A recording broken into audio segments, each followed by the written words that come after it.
The next speaker is Nick Stone. She is an author. She's originally from the suburbs of Atlanta, Georgia. She went to Spelman University, and after she graduated, she went into she mentored teens a lot, and she moved to Israel. I talked to her for a little bit, and she said she moved to Israel for 3 years, and it was to focus on the Bible and just be more in tune and in depth with the stories. And then whenever she moved back from Israel, she became a full-time writer. And I would now like to introduce Miss Nick Stone to the stage. Hello. Oh, it's hot. How are y'all? How's lunch? Lunch is good. Excellent. Okay, so I want to leave ample time for Q&A because I find Q&As far more enriching than me just standing talking at you for 45 minutes straight. But I'm a storyteller, and we're going to tell you a story. I had a whole anxiety attack yesterday trying to figure out what to wear for this keynote. And I'm sitting there on my couch, losing it. I was do I wear sneakers? Do I wear a dress? Do I wear jeans? No, we can't wear jeans. I just had this whole thing play out in my head. And it took me a second to slow my mind down and think about why I was having this whole conniption over what clothes to put on to come and talk to you all. And what I realized is that I was having this issue because I am deeply afraid of your judgment. Every single one of you. This might come as a surprise. A lot of people look at authors, singers, people who have done, I'm still wearing my Beyonce wristband from the concert on Saturday. I went on Saturday. Oh, y'all. I'm going to incorporate that into this talk in a few minutes. But there's this idea that people who have managed to achieve a certain level of success are immune to being afraid of other people's judgment. And that's just not true. So I'm sitting there having this whole thing going on, thinking about how we can be very hard on one another as girls and women. And I'm sitting there and I'm asking myself, girl, what is wrong with you? What is going on? And then it clicked for me. I had a completely different keynote planned, y'all. But yesterday, having this whole anxiety attack made me realize that what I really want y'all to take home from listening to me blab on today is the fact that there's nothing wrong with you at all. Nothing at all. So at the end of January of this year, I released a book that I wrote based on another book. So there's a man named Dr. Ibram X. Kendi. He's considered an expert on contemporary American race relations. And in 2019, he released a book called How to Be an Anti-Racist. Well, I took that book and I remixed it. And I wrote it I literally pulled it apart, put it back together a completely different way, and changed all the language so that it would be accessible to young people. And in doing that project, there are so many things that I began to realize aren't actually on us, including how hard we can be on each other. So there's a section in the book. The book's broken down into 3 sections. The first section is all about the internal work we have to do if we want to move through the world in an anti-racist way. There's a lot of unpacking internalized oppression. There's a lot of recognizing this kind of dual consciousness that we have as women and girls, and also as people of color, deal with this dual consciousness a lot. There's a lot of that kind of stuff. But then in the second section, I go into detail. Well, Dr. Kendi went into detail, and then I remixed the detail he went into about the ways that racism interacts with other isms and systems, and how people who occupy multiple marginalized identities. Like, I am a queer Black woman. That's 3. I got 3. How the deck against people who occupy multiple marginalized identities gets higher and higher. The stack gets higher and higher. So I'm sitting here this morning and I was reading through your breakout topics. And first of all, I want to commend every single one of you in this room for being willing to talk about some of those breakout topics. There are people all over the world. I lived in Israel, as was mentioned, and there are places where people aren't even willing to have these discussions. So first of all, kudos to you for being willing to talk about this difficult stuff. I want you to give yourselves a round of applause on that one. And everything on that list, really, it affects you, but it's not because of you. And so when I think about some of the stuff that we put in this book, and I think about my panic over being judged for my clothes, and I think about the things you all are having to contend with and grapple with that don't have anything to do with you. You didn't do any of this stuff. You didn't create the problems. You didn't create the standards that have made the problems problematic. I think about the fact that there's nothing wrong with you. So when I was young, I loved reading. I started reading, if you let my mama tell it, I was 18 months old, but as a mother, I know that we lie when it comes to our babies. We want everybody to be impressed. So I'm like, Mom, I don't know that I'm buying 18 months, bro. Could I stand up at that point?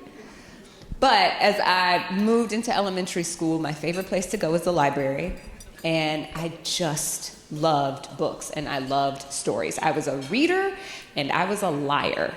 And those are the 2 things necessary to be a successful author, okay? You gotta read a lot, and you gotta lie very, very well. And I just devoured books. There was this one series, so I'm 38, we're just gonna put the age out there, so when I'm saying these books, y'all aren't like, oh my God, what is that? Yeah, it's old. There's a book series called Encyclopedia Brown. Ooh, I love when I hear the woos on that one. It's this book series about this little boy who's the son of the police chief, and his name is Leroy Brown, even though he's white. I've never met a white Leroy in my life. But because his name was Leroy, I was like, all right, I'm gonna act like this is my brother. And he would help his father solve mysteries in the neighborhood. He would help his father and the neighbors and the neighborhood children solve mysteries for a nickel. He needed to raise his rates, but I love the idea of this kid taking charge and being looked to by adults to fix problems that they couldn't fix. I just loved the agency this kid seemed to have. I was super into, there was a book series called Mrs. Pigglewiggle that's as old as my mother. That was also about problem solving. It was this little old lady who lived in an upside down house and would help her neighbors solve problems with their children. Fascinating book series. I loved books like Harriet the Spy. I read a lot of Louis Sacker. I read, there were a lot of, the Roald Dahl books. It has come out recently that he was kind of monstrous. So, reading James and the Giant Peach to my child is a little tricky now. But I soaked up stories. And then I hit puberty.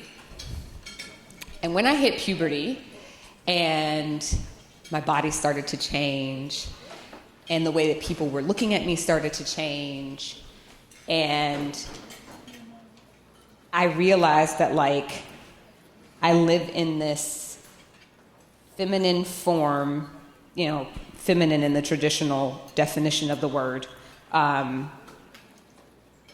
with brown skin. And it was in that moment that I recognized that none of the books that I loved to read ever had me in them. Instantly, overnight, reading lost its savor. 7th grade, 8th grade, 9th grade, 10th grade, 11th grade, 12th grade. 6 years of schooling, I encountered 3 books that had an African American character in them, and none of those characters were anybody whose life I wanted to imitate.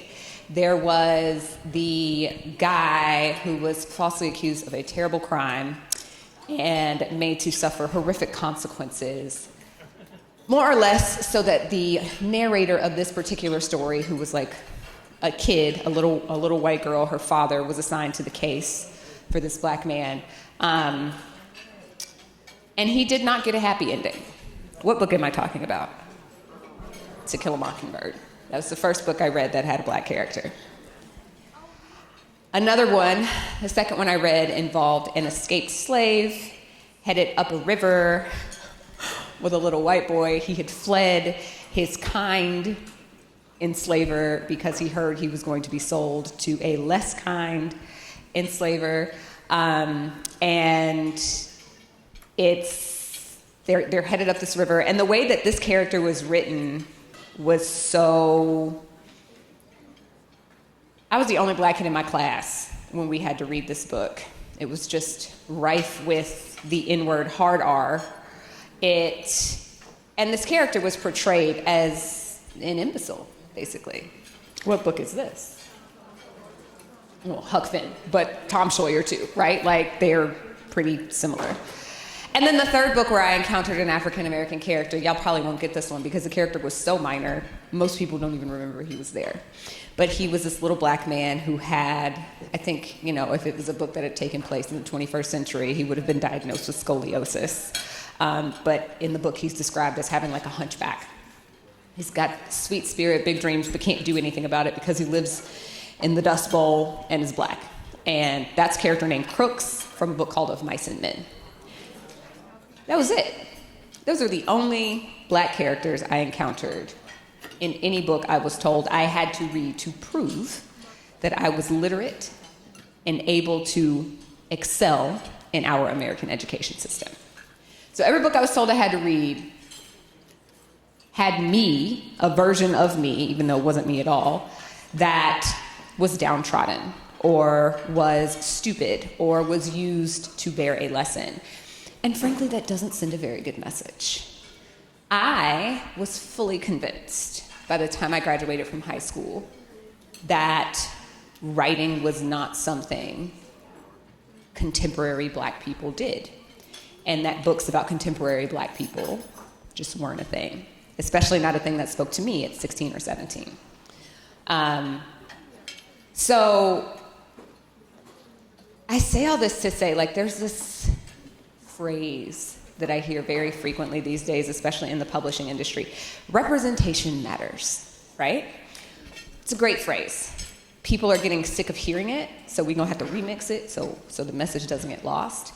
But I was thinking about my whole issue with my clothes and thinking about how many of you were like, what am I gonna wear to this thing? Raise your hands.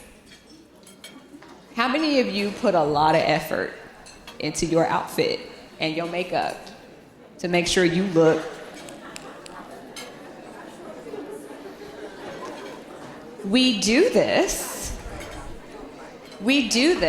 because we have been convinced that we must present well. Most of us don't actually question that.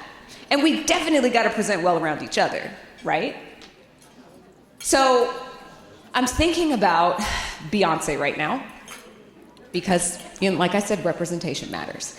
I saw Renaissance in Atlanta last Saturday. I am still wearing my wristband. I don't think it's coming off anytime soon. I had 5th row floor seats.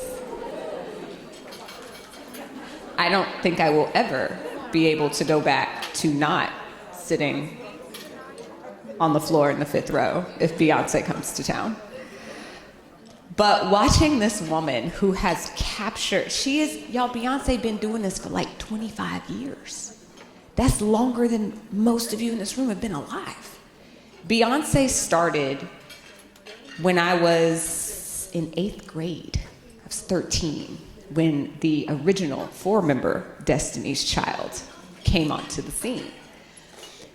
And the fact that she is still able to grab people by the throat with the things that she does and move us in a way that we are willing to pay absurd amounts of money to sit or stand and dance and watch her do her thing on a stage.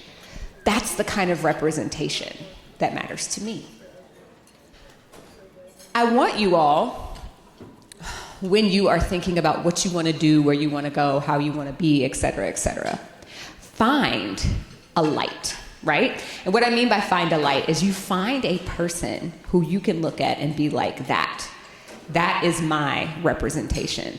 And when you find that person, also recognize at some point they're probably fretting over what they need to wear.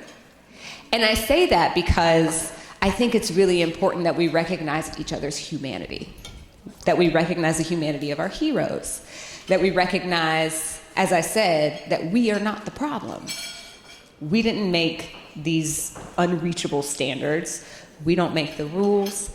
We just sometimes blindly follow them. So what I really want to challenge you all to do is find a light outside, and then I want you to use that light as a mirror and find the light inside. Because we all have it, right? How many of you in this room have ever been pregnant?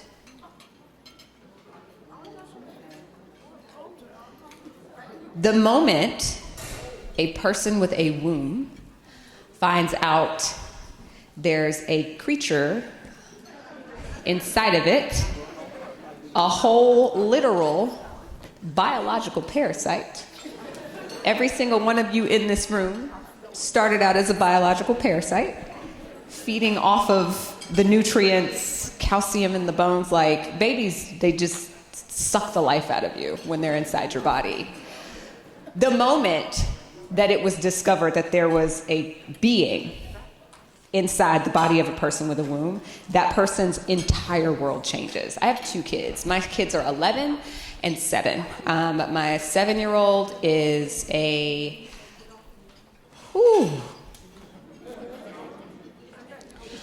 made a mistake. Let me explain. He, as an individual, as a being, is not the mistake. The mistake I made. So my older son is delightful. Like the sweetest kid you will ever meet. He is a crier. He is proud of being a crier. He told me recently, "Mommy, I think my job in my class is to make sure everyone knows it's okay to cry." Cool, son. You do that.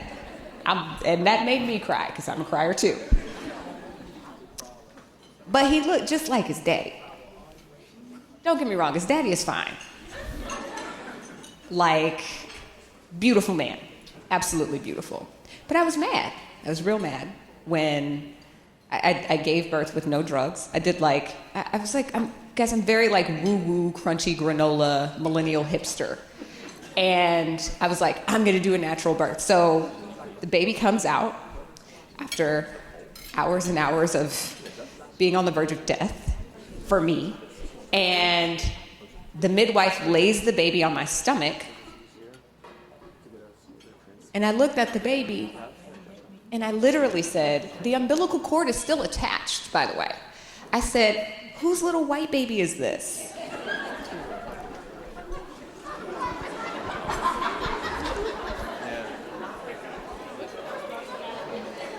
My partner's biracial. My mother-in-law is Russian Jewish, father-in-law is Nigerian. And so baby daddy's real light-skinned, right? But I'm like, we got some brown on this. I mean, your dad is literally African and very dark-skinned. Like, I'm thinking the baby's gonna have some color. No, and it was fine, but he gets old, the baby gets bigger and older, and he, at no point, I'm like, I don't exist in this child at all. So I said, God, I need one like me. That's the mistake. That is the mistake that I made. So my younger son, he is not only my spitting image, he also acts just like me. Oh no, one of us not gonna survive. Total tangent, but I said all that to say, you changed somebody's universe simply by being conceived. If you changed not just one person, the minute the person who carried you in a womb found out you were in there, whole world flipped over, which means the worlds of other people around them flipped over. If, as a microscopic biological parasite, you were turning people's worlds upside down, what on earth are you capable of now? That's what I want you all to take with you. We live in a world that is not kind, especially not to people who look like us. Especially not, it's not kind to women, it's not kind to girls, it's not kind to people who live in female bodies. It's not kind to Black people, people of color, people who have immigrated here from other places, people who are disabled in any way. Any marginalization you can think of. It's not kind to queer people. It's not kind to trans people. But that's not on you. No matter what the world tells you, no matter how far down it tries to press you, because y'all, we live in a country that was not built for our success. It was built on our backs, but it was not built for our success. But that's not on you. So I want you all to make sure that you are doing your best to remember your own light. I need you all to remember that you were turning worlds upside down before you literally had organs. So now that you have a brain, you got a body, you got a heart, you have things in your mind, you got imaginations, you got all of these beautiful things that you can use to go out and turn the world upside down. You have all of these tools in your toolkit based on inherent value. You don't have to earn your value, y'all. Like, it's just in there because you exist. Every time you step into a room, the room changes. Literally. Like, there's this new scientific research about, sorry, the nerd's about to come out. I really love astrophysics. If I was not, so there were two, I quit my grad school applications once I got a literary agent, but I was applying for neuropsychology. Super dorky. And then my backup plan was astrophysics. So like there's this new astrophysics research that talks about particles and vibrations and how like literally the movement of Pluto and Neptune and Pluto like change places every X hundreds of years, right? But it literally changes the way the universe moves. Like we are all just a bunch of particles. Like how many glass half full people are in the room? You see a glass half full, glass half empty are where? Y'all all wrong. The glass is just full. It's full. It's half water and half air because like, go like this, like air is a thing, right? So if I walk into a room, I'm literally displacing some of the air in the room. That's true of all of you. There's literally no place on earth you can go where you are not making things move. Gravity. Gravity, yes, keeps us attached to the earth so we don't float off. But I think of gravity as the earth loving me so much, it wants to hold me close. And the true is same for all of you. Most of you are sitting right now. The earth loves your butt. It wants to hold it. It's a chair, but that chair is made of things that came from it. So like, earth is like, ooh, I love you, girl, give me that booty. You are all so powerfully loved just for existing. And I want you to take that and run with it. All of these systems designed to destroy you, nah, we're not letting them do that. You all have so much power and magic and light and greatness inside of you. And so I'm gonna close by teaching you an acronym. And I'm gonna make you like be nerdy with me and do some motions with it, so deal with it. One of my favorite words is the word great. And I'm going to give you 5 attributes of greatness that live inside every single one of you that you can carry forward with your light in spite of all of the obstacles you will have to face simply because of the body you live in or the package you come in or the way you love or who you love, etc. Okay, what's the first letter of great? G. G is for gratitude. This is our gratitude sign. Everybody has to do it. Gratitude. Moving through the world from a place of gratitude will literally change your life. Every opportunity you have to take a breath is an opportunity to be grateful for, even if it seems like the world is crashing down around you, because you could just not be here. If there is breath in your lungs, if there are things in the world that you can do, if you are able to get up out of bed, if there are people around you that you can look at and see any reflection of yourself in, if you are loved in any way, there is something to be grateful for. What's the next letter? R. Resilience. Flex the muscles. Come on. Give it to me. Strong. We strong out here. As we say in Atlanta, we strong. Resilience is being able to take the hits. Because y'all, they gonna come. This is not me saying we need to always be strong. I literally had an anxiety attack over what to wear yesterday. Your girl is not always strong. It's just not realistic, right? Make sure you're giving yourself the space to be a person, to feel things. But resilience is all about being able to take the harshness that comes at you and push forward and do what you got to do anyway. What's the next letter? E. Empathy.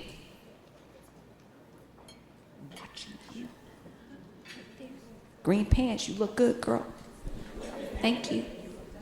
Empathy. Empathy is the ability to put yourself in another person's shoes and examine their situation from a different viewpoint, from their viewpoint, right? It's the process of asking questions so that you can connect with someone else's humanity. And it is the only thing that will keep us going, y'all. Like, with all these wars everywhere, I left Israel because there was like, all of a sudden, sirens was going off, and it was like, we got to get to the bomb shelter. I'm like, oh no, we got to get to the Atlanta. I am not about this life. Me and bomb shelters are like me and snow. No, thank you. So, empathy keeps us from destroying each other, and it also keeps us from destroying ourselves. I find that, like, I think the greatest danger to humanity at this point is other people. We have gotten into this really nasty habit of dehumanizing the crap out of each other, and in the process also dehumanizing ourselves. I remember I went on a book tour shortly after the death of Tyree Nichols, the young man who was beaten to death by the young African-American man who was beaten to death by 5 African-American police officers in Memphis. And I could not stop thinking about how a person, in order to commit that sort of act, those officers had to dehumanize themselves. You have to decide to act like an animal, to beat another person to death like they are an animal. Empathy is what reminds us that we're human, right? Like, we all experience sadness. We all experience joy. We all experience anxiety. We all experience grief. All of these emotions. Like, I was listening to this podcast about how emotion functions in other cultures, and like, the interesting thing is there are universal facial expressions, but there aren't universal terms for emotion. However, the existence of the universal facial expressions reminds me that humanity exists beyond language. right? Like there are ways that we can connect with each other that go beyond speaking. And so empathy is so, so important. And make sure you empathize with yourself. Y'all, my screensaver on my phone is a picture of me as a child. I have this here on purpose because I can't look at myself at 2 and be like, oh girl, what you wearing? Like you can't criticize yourself as a 2-year-old. There's nothing in that face but life and light. So learn to empathize with yourself and make sure you're empathizing with as many people around you as possible. Next letter. Audacity. Y'all gotta give me a snap. Audacity. Audacity. The audacity. Listen, we will get nothing done without being a little audacious, friends. There are so many things that it is vitally important for us to rebel against in this country, in this life, at this time. Like, I think about, was watching Domino Masters. Have any of you watched Domino Masters? Sobbed. Like, I'm literally crying over domino rallies. Sitting with my son, we're both just crying. Crybabies. But that show, it's like, I'm thinking about the way these people have come together, and we're watching, and then there will be a commercial break, right? And y'all, I don't know if you recognize it, but like commercials are literally designed to make you want things you don't have. The whole point in marketing is to make you dissatisfied with what you have so you go buy something else. These are things we have to kind of rebel against. We got to be audacious. And you know, like, I think about when I was growing up, the CoverGirl ads were like everything. Queen Latifah was a CoverGirl. I was like, yes. But those ads are designed to make me feel like I need makeup. That's the whole point. So we truly live in a world that tries to put us at odds with our own contentment. That's something to rebel against. We also live in a world that does its best to pit us against each other, to convince us that there's only one space at the table, and so we have to like claw and fight each other to get that seat. Or we could just go build a different table, right? We have to rebel against that. There's this audacity that's necessary and important if we are going to thrive in a world that would rather that we don't. And then the last letter, T, tenacity. It's like coming out of the womb. I really like making pregnant jokes, if you couldn't tell. Tenacity is all about like just keeping pushing. You gotta keep pushing, you gotta fight. There are so many things that are going to stand in your way. You gotta keep pushing back against them. Keep fighting, keep fighting, keep fighting. Dear Martin was my debut novel, but it was not the first thing I ever wrote. I wrote 2 other books before I wrote Dear Martin. One was about a girl who glowed in the dark. Y'all, I don't even know. All I know is that I wanted a book that had a black girl as the hero, and so she glowed in the dark. Like every possible fantasy trope you can think of, or really book trope in general. There was like a forbidden lovers plotline, an enemies to lovers plotline, a chosen one plotline, a prophecy, you name it, it was in there. And it wasn't the best book at all, like by any stretch of the imagination. You can read it, it's on Wattpad. It's called Little Spark. Girl, what? And I tried to get a publishing deal with that book. And when I tell y'all, nobody wanted that joint. They were like, girl, what is this? She glow, why she glow? Like, what? And I still to this day, like, I don't know if it was like racism or like it just really wasn't that great. I gotta figure that part out. But the struggle was real. So I was like, okay, so I put that aside. I was like, I'm gonna write another book. My agent fired me. My first agent fired me because she couldn't sell that book, by the way. Which typically the agent doesn't fire the client. It usually goes the other, but it's fine. It's fine, here we are. So I sat down and I was like, okay, I'm gonna write another book. So I write this other book. I get a new agent, and we try to sell that book. Nope. Rejection after rejection after rejection after rejection. And I did, though. I had one editor who really, really liked my dialogue, right? She's like, what else is she working on? And I was like, nothing. And they were like, well, we'll give you 12 hours to come up with a new idea. And I was like, okay. And so I took that 12 hours and I wrote 13 pages. A synopsis of a story that had been kicking around in my head about a boy who gets racially profiled and then starts this book of letters to Dr. King as he's trying to process it, and somebody has to die. And like there were all of these questions floating around my head. So I just poured all this down into this 13-page, whatever it was. And she liked it. She bought it. That's what became Dear Martin. Tenacity. That second book, the one that nobody wants, the first book, I don't know if there's any hope for that one. But the second one that I wrote just came out in February. That was Chaos Theory. So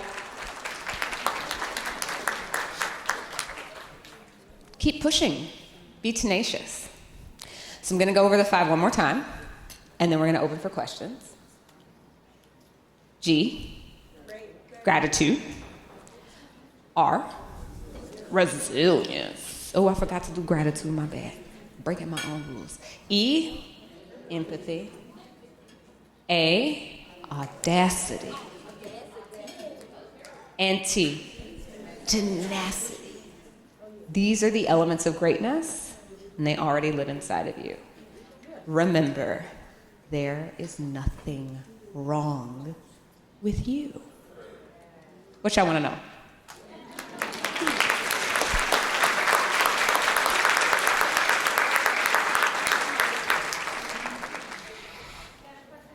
Can we raise the lights so I can see the rest of the room? Yes. So when you ask a question, you have to tell me your name. Hey, Trinity.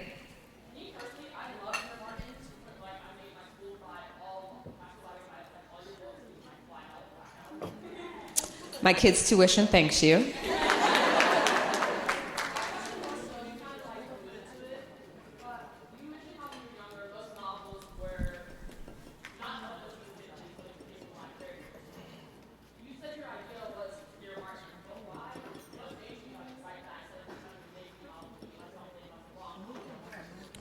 Well, I tried to have my debut novel be a rom-com, right? Like, Little Spark, frankly, just wasn't good enough.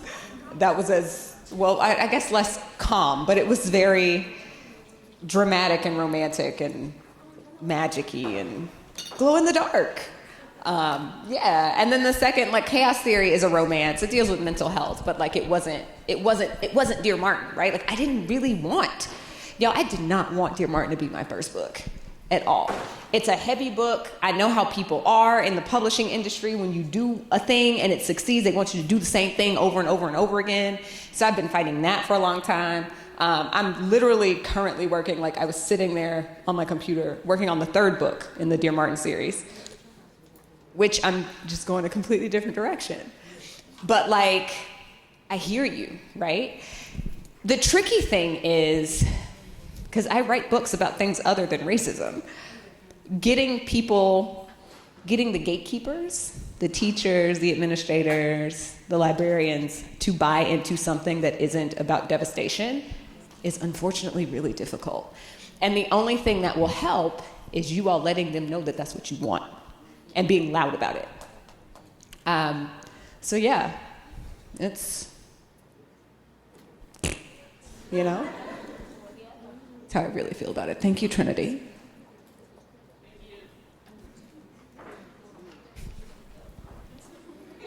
Yes. Hi.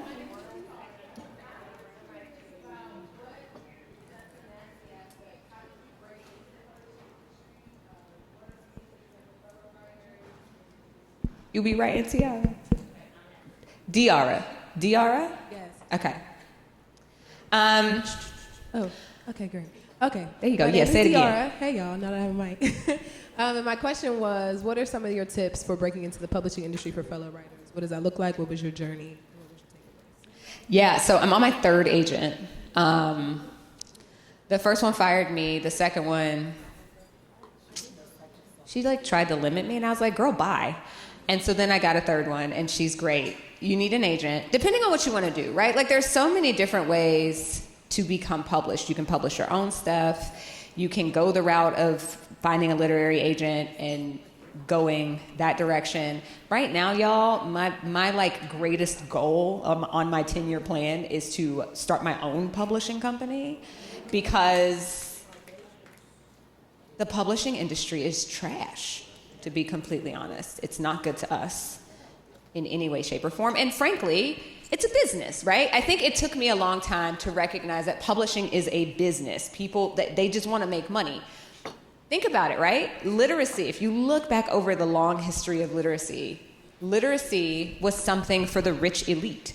Reading and writing did not start out as something for everyone as a tool for upward mobility. It was designed for rich people to be entertained. So now, you know, with children's literature and stuff, we're trying to turn that on its head. My one piece of advice, I'm going to tell you something that someone told me, because there is no straightforward path. Publishing is designed to weed out those without fortitude. Jodi Picoult told me that. She's like 30 books in, more number ones than I can count.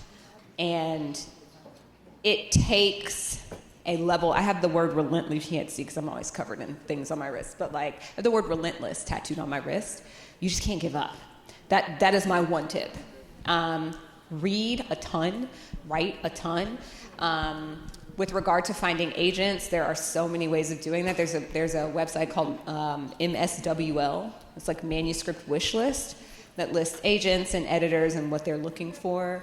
That just helps you kind of figure out who would be a good fit for your work. Once you have fully written something that you feel is publishable, go through the people who you read, go through their acknowledgments and figure out who their agents are. There's a lot of just very practical stuff that can lead you on a path, but the path itself is one that you're just gonna kind of have to carve out with very little guidance, because it's constantly changing. But be tenacious, like just keep going until you have gotten what you're after.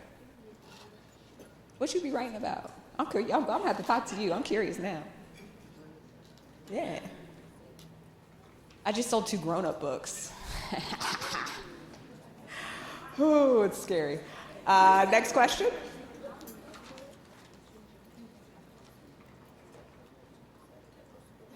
Y'all know I got these heels on.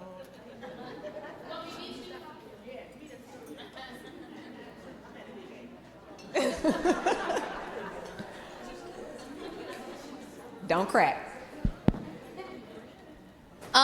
So I'm trying to publish a poetry book Oh, okay, girl. about my life. So how should I write that out and then type it, or should I just go straight type it? And what should I do? Like I'm trying to figure out the jumps from step 1 to step 10. Yeah, it's 9 steps in there, baby girl. Oh, it's just me? No, I'm just like, it's 9 steps. What I will tell you, you're gonna have to do what works for you with regard to how you format your work, right? If it's going to be, you don't need to, how old are you?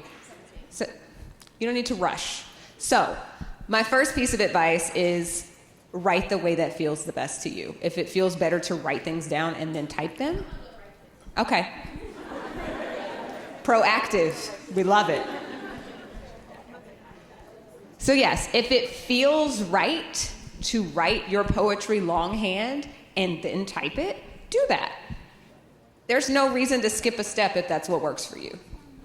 If you're fine just going into typing, type. I can't type poetry. I have to write it out first. Yeah, like I gotta write it out with a pencil. I can't even write poetry in pen. Like I have to write so I can erase, because I don't like having crosses on my sheet with my poetry. Gotta erase it, fix it. So do what works for you with regard to that. And then after that, poetry is tricky. My suggestion is to first look into self-publishing it. Trying to publish poetry in the publishing industry is really hard. That's not to say that it can't be done.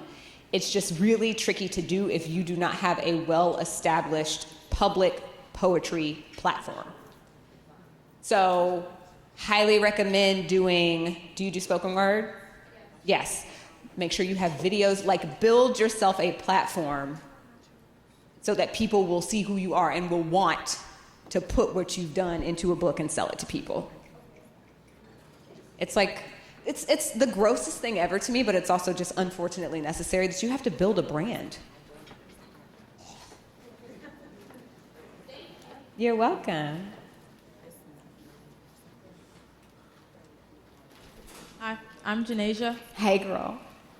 My question for you is, what do you think one of the hardest lessons that you had to learn being an author was, and how do you think that helped you not just as an author but also like in your real normal life? Oof.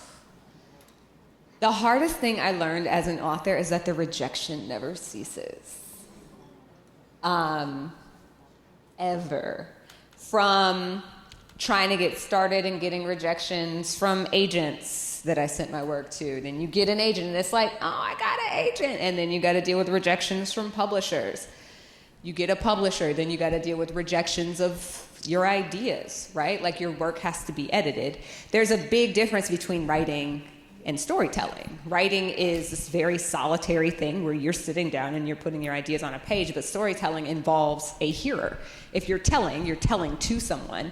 And so there has to be an element of them being able to understand exactly what you're saying, which is where an editor comes in, right? So like there are things, I remember the first time my soul got stabbed by my editor. I don't even remember what the line was. But I'm flipping through, because my editor is real old school. My editor edited the Magic School Bus. Phoebe, the character on the Magic School Bus, is literally named for my editor. She a OG. Like what she says, yes ma'am. I'm going through the manuscript, because she edits by hand. And there's this really hard-pressed, carved into the page, circled, corny with a question mark. I think my soul left my body. It's a form of rejection. It felt very rejected. You're rejecting my very funny joke that I thought I put in this book, right? Once the book is out in the world, it's gonna be people who don't like it and who will let you know that they don't like it. I got a scathing email from a 12-year-old in Ohio once. Oh. Girl, I was like, wow, I really offended you. Got a lot of feelings at 12. But it doesn't stop. You can write another book, send it to your editor doesn't want it. So the lesson for me in that is that all I can do is my best work. And if she doesn't want it, someone else will, right? Making sure that you are writing from a place where your goal is to make sure your conscience is clear and that make sure you know you've done your best work. That is the only bar for me. Have I done my best work? So that's something that I think you should take with you, because you can't please everybody. Child, you can't please most people. Can't even please yourself sometimes. It's fine. Hey. I'm back. Hey, back. I just had a question. You talk about like having to establish a brand and being stuck in those like parameters. Do you regret Dear Martin as your like debut book? No. Dear Martin has made me pretty rich, just being honest. Like, I hear you, but see, this is the thing, right? Kim Kardashian became Kim Kardashian for reasons that we will not discuss. It's not a great way to, in quotes, like, I wouldn't change a thing. I think that things go exactly the way they need to. If they needed to go differently, they would have, right? So with Dear Martin, in a way, in every way, I'm thankful that I look at it as like, okay, well, this is the book that I was supposed to come out with first. And I'm doing all right now, you know? Marvel Comics keeps asking me to create a new character. So, I don't know. Like, it's cool, but it's also like, wait, what? Like, you know, so you establish the whole point of establishing a brand is like, or really establishing yourself as a brand is just, hey, I'm here. And then you do good work and good things happen.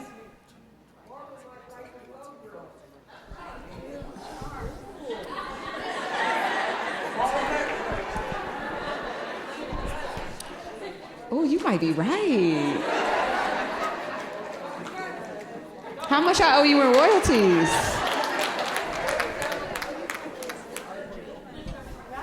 I got a whole book to write. Now my mind is spinning in a different direction. Thank you for that. Mm-hmm. What's your name? Yes, ma'am. In the acknowledgments.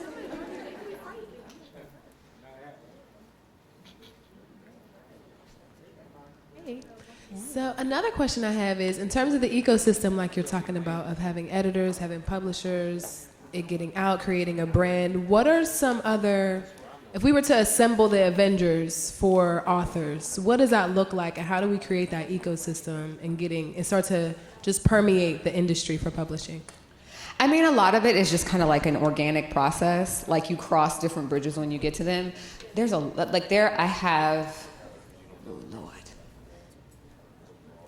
there are a lot of wonderful white ladies who basically run my entire career. I have a book agent, 2 film agents, a film manager, 1, 2, 3, 4, 5, 6 different editors. Like, there's 4 different publicists. And all of this just kind of, like, it builds up over time, right? Like, Chaos Theory was my 13th book. And they're not all at the same publisher. So it's just this thing that you, as time progresses, you collect people. What I will say to start, finding a good agent, if you want to publish traditionally, is the most important factor. And it's not the easiest thing, but I will help you. So, holler at me. Have you finished a manuscript? Okay. I see you. We gonna talk. Any questions on this side of the room? Y'all are like extra quiet. I don't know. I'm starting to feel away. Oh, you do? I did good? Thanks.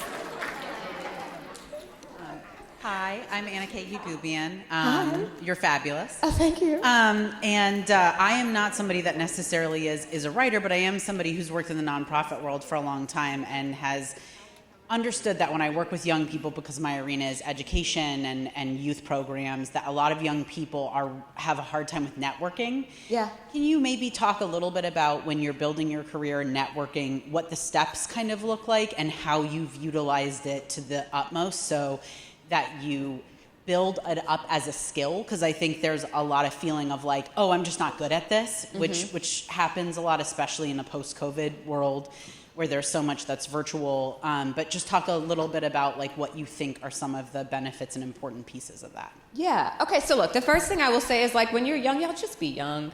Like, anytime I have a young person, I'm working on a novel right now with a 13-year-old. She is brilliant. Like, writes me under the table. I'm just here to make sure nobody takes advantage of her, right? I'm working with her on it, but like, if a 15 or 16-year-old comes to me and says, hey, I want to publish a book, the first thing you're going to hear me say is, wait until you're 18 so you can sign your own contracts. It's a good thing to just be young. You don't have to, you've got time. I know sometimes it feels like I'm 38, I'm not even halfway through my life. I intend fully to reach 2085 when I am 100, because I want to see what the world is like 100 years after I was born. That means I got a lot of time left too. So if I'm 38, I'm 20 years ahead of the average 18-year-old.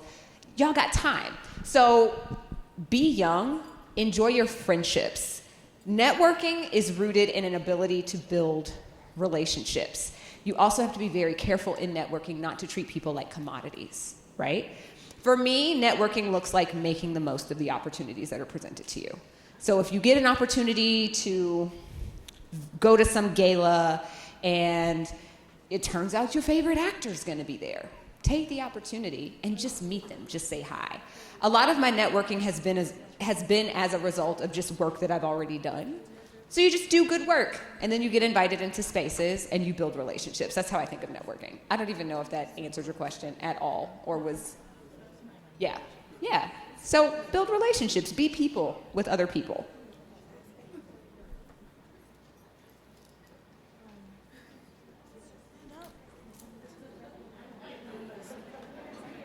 Oh, hey. Hi, I'm Jaden. I just want to know what made you want to become an author, and what do you do to motivate yourself when you're not motivated? Okay, with the big question. And the last question. And the last question, okay. Can we do one more? Because there's one at the front table. Okay, I'll answer quick. Hold on. Let me answer that one, and then I'll get you. So I decided I wanted to become an author literally for the reason is that first story I told, where I loved reading as a kid and then realized the kind of body I live in and stopped seeing myself. And that really messed me up. Like it was hard being the one black kid in the class, the one black girl in the classroom, and literally seeing no reflections of myself anywhere except for in the mirror. That wasn't great. It sends a message. And I didn't want my kids to have that experience. And, I wrote Dear Martin. At that point, I only had my older son. By the way, I find Dear Martin in this I found it in his iPad case, right? Hidden. And I'm like, did you read this? And he like shrinks in his chair.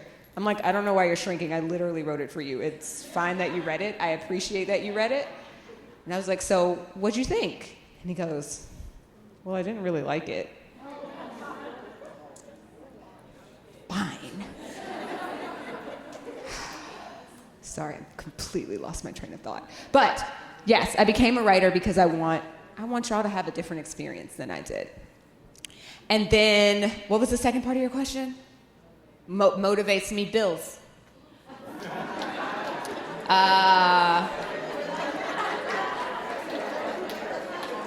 Mortgage, tuition, payments, new shoes. I genuinely love what I do. And yeah, if I am unmotivated, literally it'll be like, but girl, your mortgage gotta be paid in a couple weeks. I'm gonna need you to pull it together. Find what motivates you and hold on to it tightly. She's bringing the microphone. Can you pay my bills? Can you pay my credit card?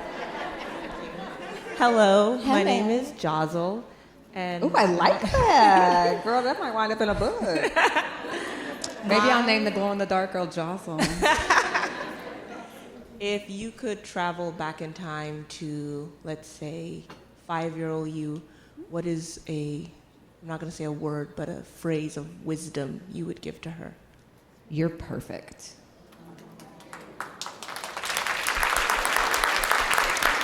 And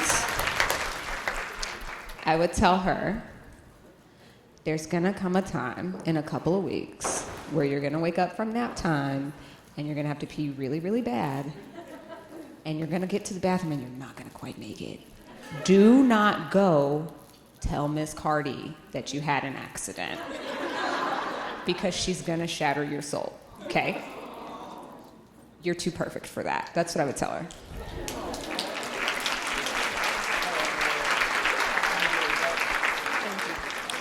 I appreciate y'all having me. And yeah, have a great what even day is it? Is it Thursday? Whew. Have a great rest of your Thursday and weekend. Thanks.